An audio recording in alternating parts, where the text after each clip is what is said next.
बिस्मिल्लाहिर्रहमानिर्रहीम। अस्सलाम वालेकुम वरहमतुल्लाहि वबरकातुहू। तारीख से ये बात ज़ाहिर होती है कि हज़रत इस्माइल हर साल मक्का शरीफ से अपने वालिद बुज़ुर्ग की ज़ियारत को मुल्क शाम जाते थे और वहाँ हज़रत इसहाक़ और दूसरे भाइयों को देखकर फिर मक्का तशरीफ़ ले आते थे। और हज़रत इस्माइल अलैहिस्सलाम की बीवी मक्का के शरीफों में से थी और इनसे 12 बेटे हुए।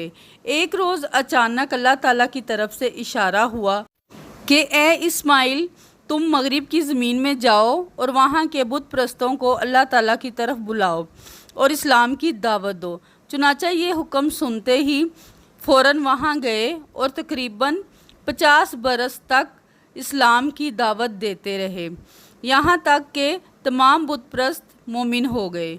फिर अल्लाह ताला इरशाद फरमाता है, और याद कर किताब में इस्माइल को कि वो अपने वादे में सच्चा था और अपने रब का पसंदीदा था। यानी हज़रत इस्माइल ने एक शख्स से कहा था कि जब तक तू वापस ना आएगा मैं इसी जगह पर ठहरा रहूँगा, और वो शख्स तकरीबन 1 साल तक ना आया। हज़रत इस्माइल 1 बरस तक इसी जगह पर इसके मुंतज़िर रहे, इसलिए अल्लाह ताला ने इनको सादिकुल वाद फरमाया और इनकी उम्र 123 बरस की हुई थी। आखिर उम्र तक मक्के में रहे और बाज़ रिवायत में आता है कि आखिर उम्र तक मुल्क शाम में तशरीफ़ ले गए और वहाँ जाकर देखा कि हज़रत इसहाक़ नाबीना हो गए और इनसे 2 बेटे हुए हैं जिनके नाम ऐस और याकूब हैं, और आपकी एक बेटी थी, इसका नाम तस्मिया था। हज़रत ऐस के साथ इसका ब्याह कर दिया था और हज़रत इसहाक़ को वसीयत करके फिर मक्का में तशरीफ़ ले गए और इस वाक़ये के 1 बरस बाद इंतकाल फरमाया और हज़रत के पहलू में दफन किए गए।